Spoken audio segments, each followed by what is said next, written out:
नमस्कार मित्रांनो, आपण इतिहासामध्ये इसाप नीतीमध्ये नेहमीच लबाड कोल्ह्याची गोष्ट ऐकत असतो. लबाड कोल्हा हा नेहमीच द्राक्ष आंबट असतात असं म्हणून प्रत्येक गोष्टीला दोष देऊन स्वतः मात्र त्या गोष्टींचा फायदा घेण्याचा प्रयत्न करतो. असाच एक लबाड कोल्हा दिल्लीच्या गादीवर 12 वर्षापासून बसलेला होता. तो आज लोकांनी त्याचा पराजय करत, त्याच्या पक्षाचा पराजय करत अक्षरच त्याला दिल्लीमधून घालवून दिलं. तो म्हणजे अरविंद केजरीवाल.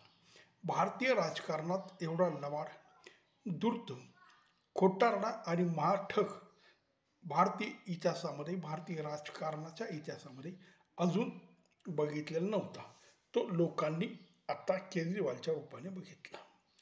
खरं तर केजरीवाल हा एक सुशिक्षित, हुशार आणि बुद्धिमान माणूस, एक चांगल्या ठिकाणी उच्च पदावर नोकरी करणारी हे व्यक्ती देशाच्या भल्यासाठी जेव्हा काँग्रेसच्या काळात मोठ्या प्रमाणात भ्रष्टाचार फोफावला, त्यावेळेस जे जन आंदोलन अण्णा हजारेंनी उभं केलं, त्यावेळेस दिल्लीमध्ये हा केजरीवाल त्यांच्या मागे मागे फिरू लागला आणि या आंदोलनामध्ये सहभागी होत यांचे काही कार्यकर्ते, काही मित्र या सगळ्यांनी मोठ्या प्रमाणात सहभाग घेतला आणि हा केजरीवाल प्रकाशात आला.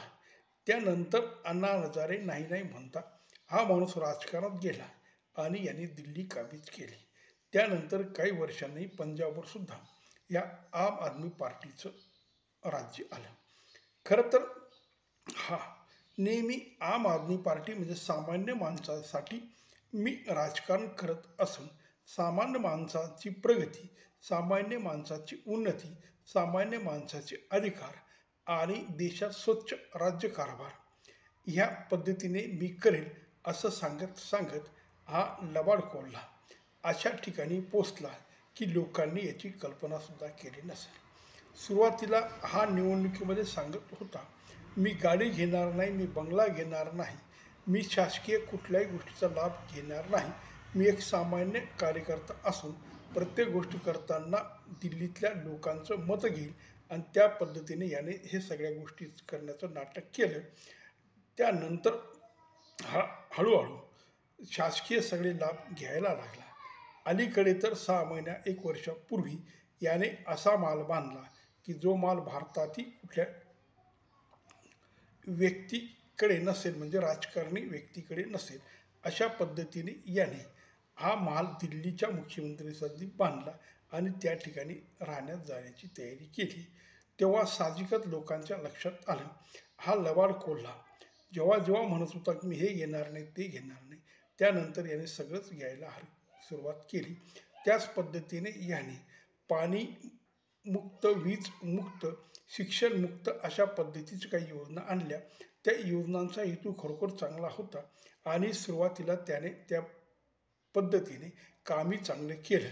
पण कामापेक्षा डंका जास्त पिटला आणि बाकीचे जे यमुनेचे प्रदूषण असेल, दिल्लीतले रस्ते असतील, दिल्लीतली सुरक्षा असेल, या सगळ्या गोष्टींकडे दुर्लक्ष केलं आणि काही झालं तरी, काही दिल्लीमध्ये घडलं तरी उठून सुटून केंद्राला दोष द्यायचा, राज्यपालाला शिव्या घालायच्या, राज्यपाल आमच्या कामात मोडता घालतो, मोदी आमच्या कामात मोडता घालतो, आम्हाला कामं करू देत नाही, अशा पद्धतीने हळूहळू हा दारूच्या गुत्त्याच्या लिलावामध्ये सापडला आणि हा जेलबंद झाला. पण जेलमध्ये गेल्यावर याने लगेच राजीनामा दिला नाही. 6 महिने हा असाच राहिला आणि बाहेर आल्यावर हा सांगत लागला की मला जेलमध्ये टाकल्यामुळे दिल्लीचा विकास झाला नाही, याला BJP जबाबदार आहे. त्यानंतर जेव्हा त्याच्या लक्षात आलं की आपल्याला मुख्यमंत्री होता येत नाही, तेव्हा आतिशी नावाच्या एका प्रकारे बाहुली ज्याला म्हणतो की जे केजरीवालच्या इशाऱ्यावर नाचेल, अशा एका आमदार स्त्रीला याने मुख्यमंत्रीपद दिलं आणि सगळे अधिकार स्वतःजवळ ठेवले. आणि आता निवडणूक आल्यानंतर याने एवढी रेलवे वाटायला सुरुवात केली. जर याने एवढे चांगले कामं केले होते, मग लोकांनी याच्यावर विश्वास टाकलेला होता आणि हा लोकांना हे माझे मतदार आहेत. आम आदमी पार्टी या ठिकाणी प्रचंड बहुमताने निवडून येईल आणि माझ्यावर लोकांचा विश्वास आहे असं सांगत होता. तर मग हे रेवडी वाटायचं कारण काय? पण हे सगळं करून हे रेवडी वाटून हा लबाड कोल्हा आज स्वतः पराजित झाला आणि त्याचा पक्ष दिल्लीमधून अक्षरशः हाकलला गेला. तेव्हा मित्रहो, कुठल्याही गोष्टीला एक मर्यादा असते, कुठल्याही लबाडीला एक मर्यादा असते, खोटारडेपणाला एक मर्यादा असते. पण सगळ्या मर्यादा या माणसाने ओलांडल्या आणि लोकांनी याला आज हाकलून लावलं. नमस्कार.